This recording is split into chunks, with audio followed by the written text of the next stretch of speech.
Price lord. Hallelujah, hallelujah, hallelujah. യേശുവേ സ്തുതി, ഈശോയെ ആരാധന, ഈശോയെ മഹത്വം. കടബാധ്യത മാറാൻ ദൈവവചനം. നമ്മുടെ ജീവിതത്തിൽ ഇപ്പോൾ മാനവകുലം കൂടുതൽ ഫേസ് ചെയ്യുന്ന ഒരു പ്രധാന പ്രശ്നമാണ് കടബാധ്യത. കടബാധ്യത കൊണ്ട് എങ്ങനെ മുന്നോട്ട് പോകണം, എന്താ ചെയ്യേണ്ടത് എന്നൊരു വല്ലാത്തൊരു അവസ്ഥയിലാണ് മനുഷ്യൻ്റെ ജീവിതം. പ്രധാനമായിട്ടും ഒരു 6 കാര്യത്തിലാണ് മനുഷ്യൻ കൂടുതൽ ഇപ്പോൾ വ്യഗ്രതപ്പെടുന്നതും ആകുലപ്പെടുന്നതും. 1, കടബാധ്യത.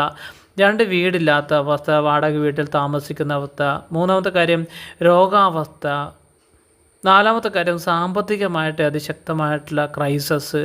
അതുപോലെ 5-ാമത്തെ കാര്യം സങ്കടങ്ങൾ, പല രീതിയിൽ പരാതികൾ. അതുപോലെ തന്നെ പിന്നീട് അടുത്ത കാര്യം ജോലിയില്ലാത്ത അവസ്ഥ. ഇങ്ങനെ മനുഷ്യന് ഒരുപാട് പ്രയാസങ്ങളും ബുദ്ധിമുട്ടുകളുമായിട്ടാണ് ഇപ്പോൾ ഈ യുഗത്തിൽ പോയിക്കൊണ്ടിരിക്കുന്നത്. ദൈവവചനത്തിലൂടെ തന്നെ നമുക്ക് സഞ്ചരിക്കാം. പറ്റുമെങ്കിൽ ഈ ചാനൽ ആദ്യമായിട്ട് കാണുന്ന വ്യക്തിയാണെങ്കിൽ സബ്സ്ക്രൈബ് ചെയ്ത് ബെൽ ബട്ടൺ പ്രസ് ചെയ്ത് ഓൾ സെലക്ട് ചെയ്യുക. അപ്പോൾ നിങ്ങൾക്ക് ആവശ്യമുള്ള, നിങ്ങൾക്ക് ദൈവത്തിലേക്ക് തിരിയാനും നിങ്ങളുടെ പ്രയാസത്തിനൊരു സൊല്യൂഷൻ കിട്ടുവാനും തീർച്ചയായിട്ടും ഈ ശുശ്രൂഷയിലൂടെ നിങ്ങൾക്ക് സാധിക്കുന്നതായിരിക്കും.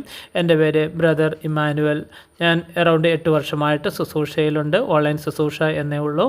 അപ്പോൾ അത് നിങ്ങളുടെ ജീവിതത്തിൽ ഒരുപാട് അനുഗ്രഹം തരും. എൻ്റെ ആത്മീയ ജീവിതത്തിൽ ഒരുപാട് ആളുകളുടെ ജീവിതം മാറ്റിമറിച്ച ഒരു സന്ദേശമാണ് ഈ സന്ദേശം.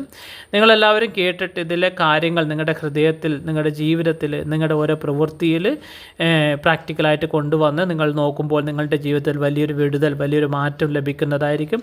പറ്റുമെങ്കിൽ ഈ സന്ദേശം ആദ്യം മുതൽ അവസാനം വരെ കേൾക്കുവാനുള്ള ഒരു മനസ്സ് കാണിക്കുക. യേശുവേ സ്തുതി, ഈശോയെ മഹത്വം, ഈശോയെ നന്ദി. കടബാധ്യത മാറാൻ ദൈവവചനം.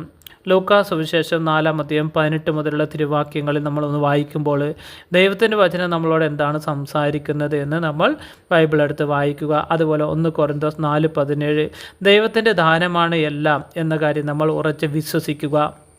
ദൈവത്തിൻ്റെ സൗജന്യമായ ദാനമാണ് നമ്മുടെ ജീവിതം, നമ്മുടെ വസ്തുവകൾ. നമ്മൾ ഈ ഭൂമിയിൽ എന്തൊക്കെ ഉപയോഗിക്കുന്നു അതൊക്കെ ദൈവത്തിൻ്റെ സൗജന്യമായ ദാനമാണെന്ന് നമ്മളൊന്ന് ഹൃദയം കൊണ്ട് വിശ്വസിക്കുക. അതുപോലെ തന്നെ ജന്മം കൊണ്ട് നമ്മൾ ആരും സമ്പന്നരല്ല.